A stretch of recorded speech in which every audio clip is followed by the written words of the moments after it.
Hey y'all, so I thought I would dive a little bit into homeschool stuff because I know I have several homeschooling moms that are subscribed to me. So I thought I would show a little bit, even though I'm like very boring and basic with my planning and everything. But this is the planner I have. If you go back and look in my haul video, you'll see where I got this and most of the curriculum and books that I'm going to show you. But this is, and I have two of these, one's for Emma and one's for Noah. And it's the Complete Homeschool Planner and Journal. And it's huge. It's got pages, lines for everything. So basically the only ones we use are from like here to here. And then I'll put like art and things like that. And then I just fill it out as we go along. And what I'll do is I'll go through one subject. Like, let's see. I just lost my place. And I tag my whatever day we happen to be on. I started back on Monday to show y'all. But I'll put a paper clip so I can flip to it fairly easily without having to fumble through all the pages and stuff. But I'll go through and I'll do all my reading, plan out all the reading for the week. I'll go back and plan out all the writing, language arts, then math. Then we're not doing science this month. We're really diving more into social studies and stuff. So we're not doing science right now, so we skip that little one, and then we go, and then I'll go through and do all the heritage studies and things like that, and then I'll add all this stuff along as we do it, like art and everything like that. So I do that, and I put what week of school we're on, and then the day, and then the date.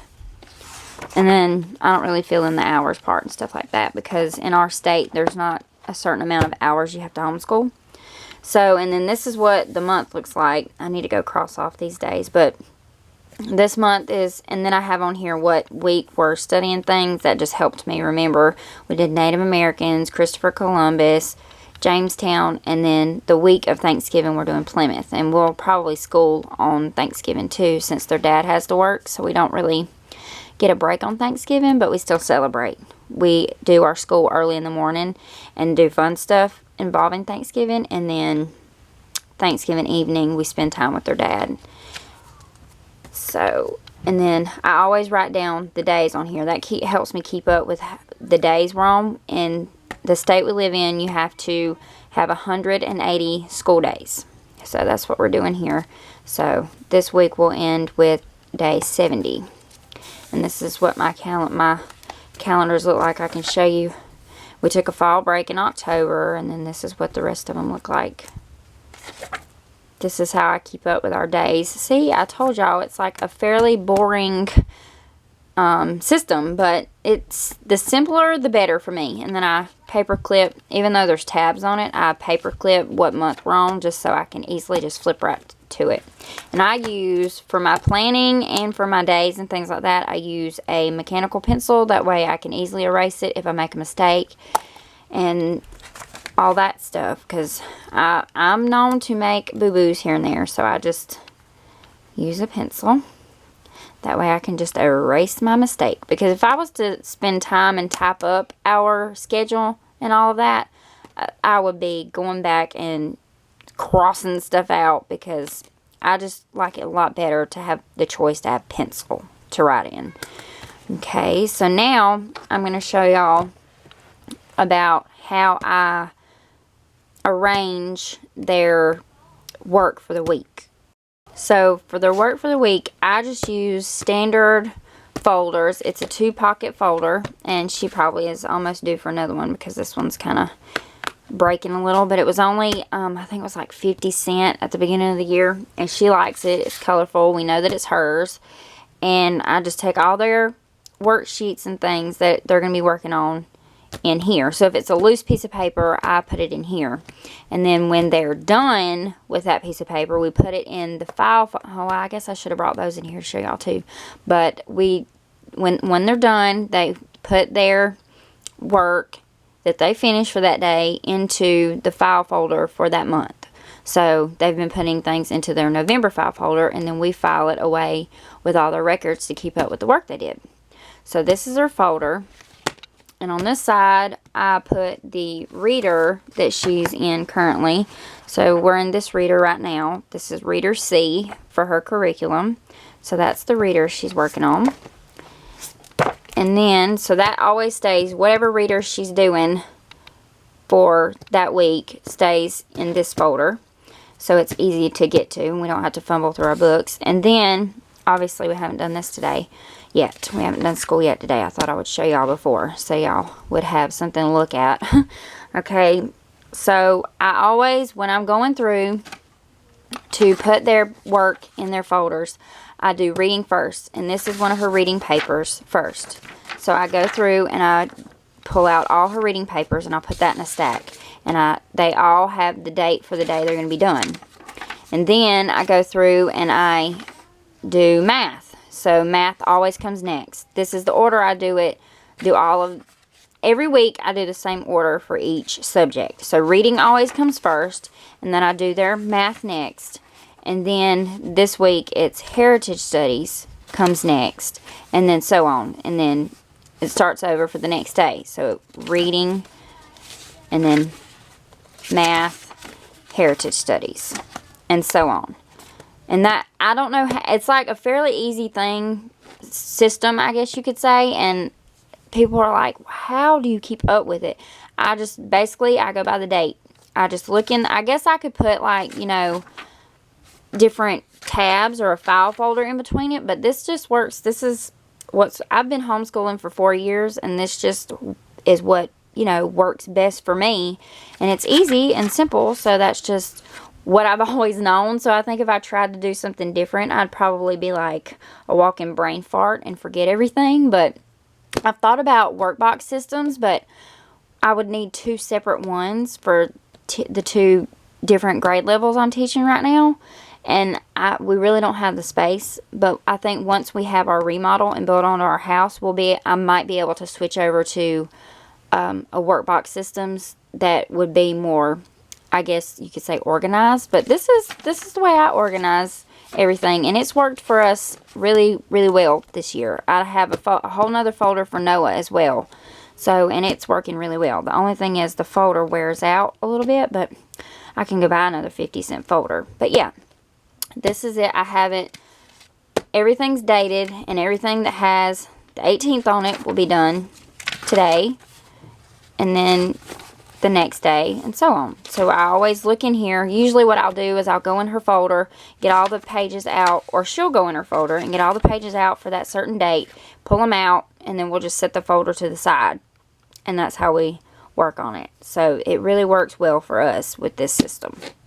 Okay, I had a request for Emma's books, so I'll go ahead and show you guys that. I like to go in order of subject. So the first one I'll show you guys is, let's see, it's our heritage studies. Let's see. So the first I'll show you is reading. This is the first subject we do usually every day. Most of the time I let her pick what she wants to do first, and usually it's reading. So let's get to, let's see. We're just about done with this manual here, because it's every book, every story she does is in here. So we've almost gone through. We're on reader C, so yeah, this book's almost done. She's 3 readers in. So this is the teacher's manual for her reading, and I showed y'all the reader for that she's on right now, reader C. And she loves it because it's starting to get more challenging now, and she loves it. She likes, the longer the stories, the more she loves it. So, and then of course it has, we read the story, and then we answer the questions, and we do the worksheet. So, and these are the worksheets that go along. And I really like that she reads the story and then answers questions on the page, or does an activity that goes along with it and all that. She really likes it too. It's been working really great for us. So I'm definitely liking the BJU Press reading, the way they do the reading. I don't have to really add any supplement in. It is perfect just the way it is. So the next, let's see, spelling. And this is their spelling, and it goes by weeks, and we do all the same spelling words. Let's see, I'll show you guys her spelling words for this week. And these are fairly easy for her. This week she had a little bit of trouble with a couple of these, but she actually is really well on these.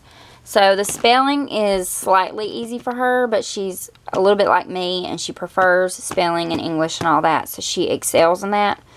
So this is a little bit easy for her. And I also supplement too. I have a notebook, and every week she'll do a pre-test on Monday, and then Tuesday she'll do one of the activity pages that goes along with it. Like it has word searches and alphabetical order and all that. But I'll supplement, and we do the practice test on Monday. Tuesday she does one of the worksheets. Wednesday she does the I have to supplement some writing practice for her, so she'll do writing practice. And then on Thursdays she'll do another one of the pages, and then we'll do a practice test to see how well she knows it. And then on Friday is her final test. So I like the spelling. I really do like it. I just feel like sometimes it's easy for her a little bit, but she likes it and she excels at it, so that's what we're working with now. Okay, and then the next is math.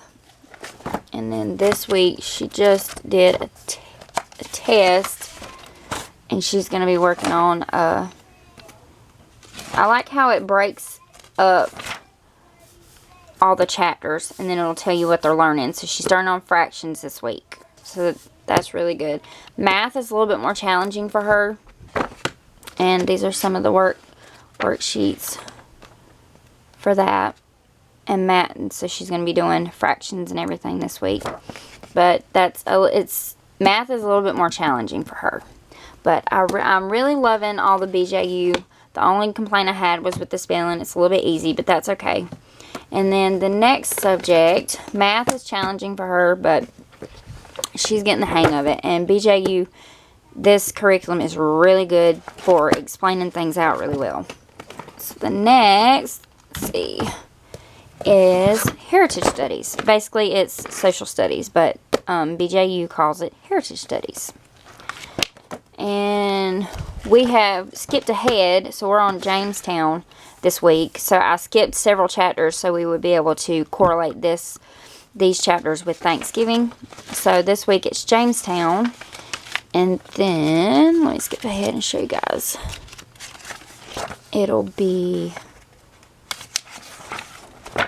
yeah, it's Jamestown. And then it's going to be Plymouth and the first Thanksgiving and Mayflower and all that stuff. And she's loving Heritage Studies. I think that reading and Heritage Studies are hand in hand. She really prefers doing those. So here's Jamestown, the chapter we're doing this week. And she really likes it. And I'm in love with these books. I really like them. So she reads, her lessons each day have a couple of pages to read each day. And then she'll do the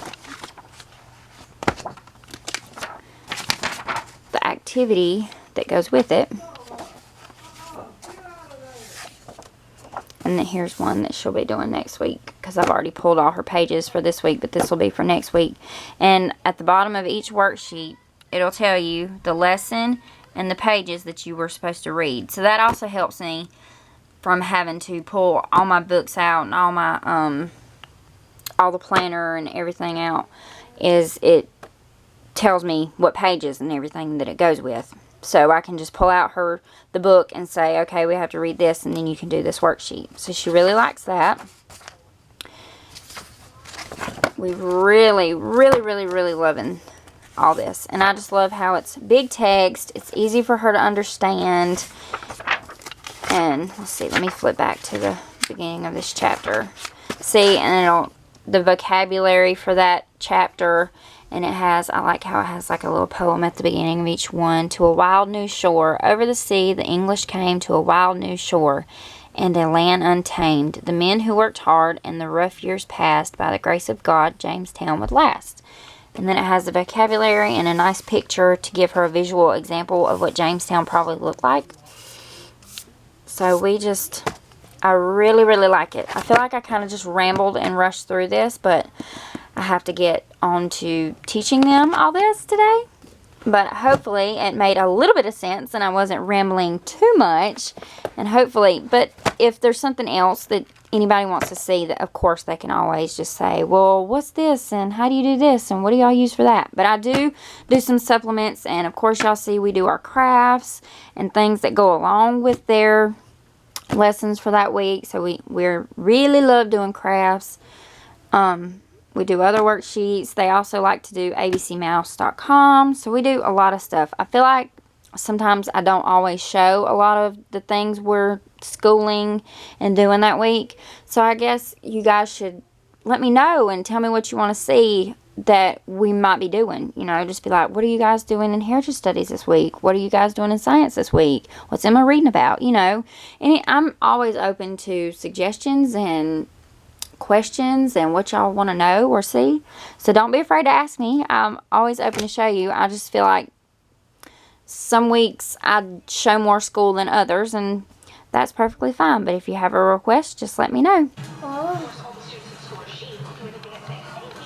See you later.